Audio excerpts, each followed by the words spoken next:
I refuse, on the grounds of good taste, to talk about a bucket list, but in terms of life's ambitions, this is one of them. Tick!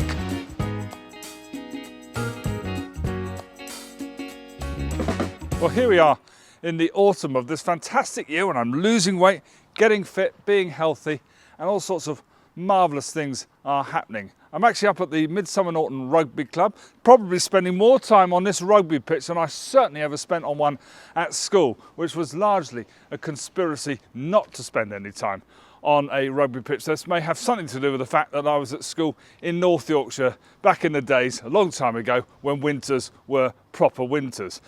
Today, actually, we've got a rather nice day, beautiful sunrise coming up in mid-October, and I'm thinking about this year in which I committed right at the start, up Arthur's Seat in Edinburgh, to do a little mini mount every month as part of the drive towards health. And I'm thinking, what was I up to in spring? Because I actually did climb a mountain in spring, and I wasn't climbing any mountains for a few years there. I went to Switzerland where I hadn't been for a long time, and I climbed a special mountain because I was in pursuit of a special story. Let's have a look. Look at that! Those are the Reichenbach Falls. I've all my life wanted to come to this point, one of the great, I don't know, scenes of literature that you could possibly imagine. One of the most widely read authors is Sir Arthur Conan Doyle, the inventor, of course, of the famous detective Sherlock Holmes. He's kind of just hovering beneath, I think, Agatha Christie, and in the realms of the Bible as the most popular, widely read literature in the world. Well, now, if you know the story, Conan Doyle was a regular visitor to Switzerland, and this place inspired him to do something he dared to do, which is kill off Sherlock Holmes a little bit prematurely. The truth was, as a wide-reaching author as he was, fantastic author, wrote so many things, and so many things more than just Sherlock Holmes, although that would be considerable as a life achievement in its own right. Anyway, Sherlock Holmes was causing him a little bit too much, demanding too much of his attention, I guess, and so in 1893 he decided to kill off the great detective, and he did so in a wonderful short story called The Final Problem.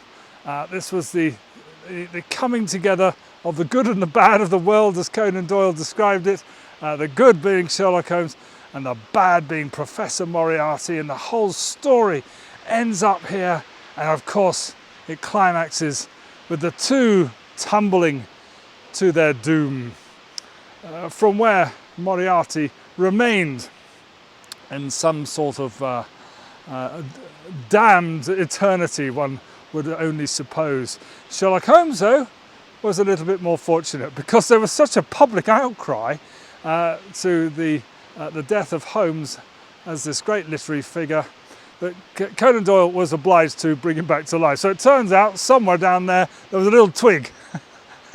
Sherlock Holmes managed to hang on to it, climb his way back up, and I think, I can't remember the story, but it's the start of the next crop of short stories, and he has to explain why he saw his great friend Dr. Watson, realising that Sherlock Holmes had died at the Reichenbach Falls, but he left him there because he felt it would be useful if the world thought he was dead. This is an idea that I think was picked up in the Inspector Clouseau films many years later, with, of course, famously Peter Sellers. In coming here today, and I've walked up, this is actually part of my monthly health kind of check of walking up mounting a mount every month. This is April's visitation. As I said earlier, though, it is one of my life ambitions to come here.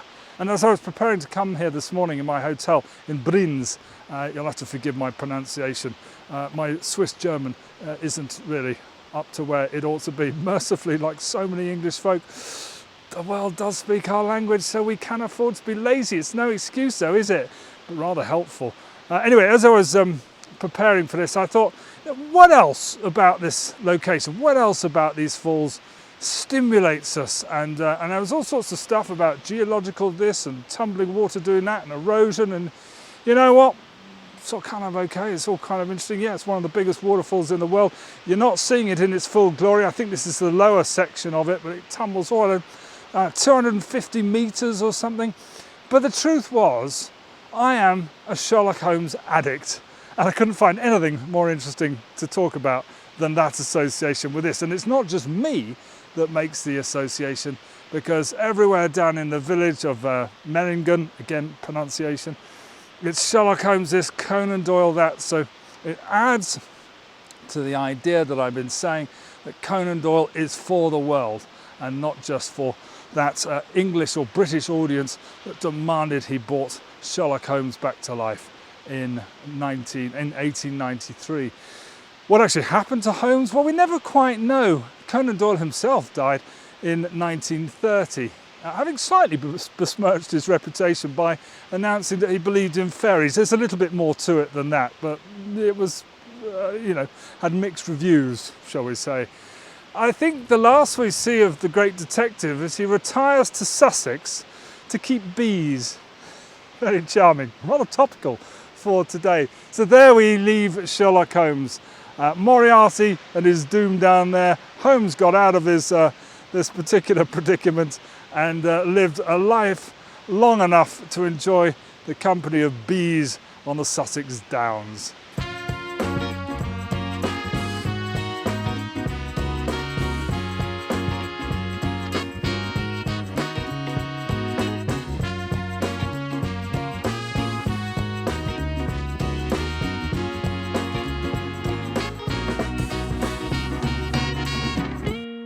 That's so impressive stuff, isn't it?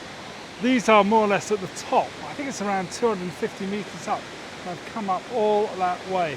We are in fact just above where the great deed was done, and Holmes and Moriarty tumble off where Conan Doyle set that.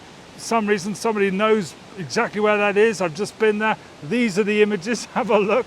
Love the fact that they put a plaque and a floral tribute and a star and everything. Gives a nice focus for people to come to.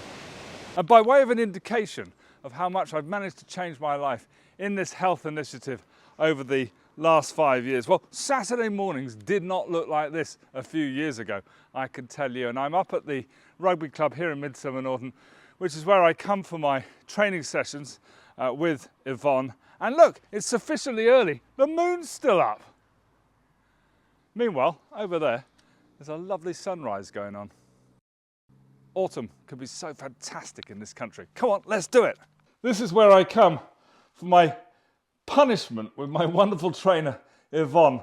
3 times a week, this is their gym, and this is the kind of thing I do in order to get myself back into trim. So sitting here in October, pumping iron, a kind of pleasant memory to think about what I was up to walking up mountains in Switzerland.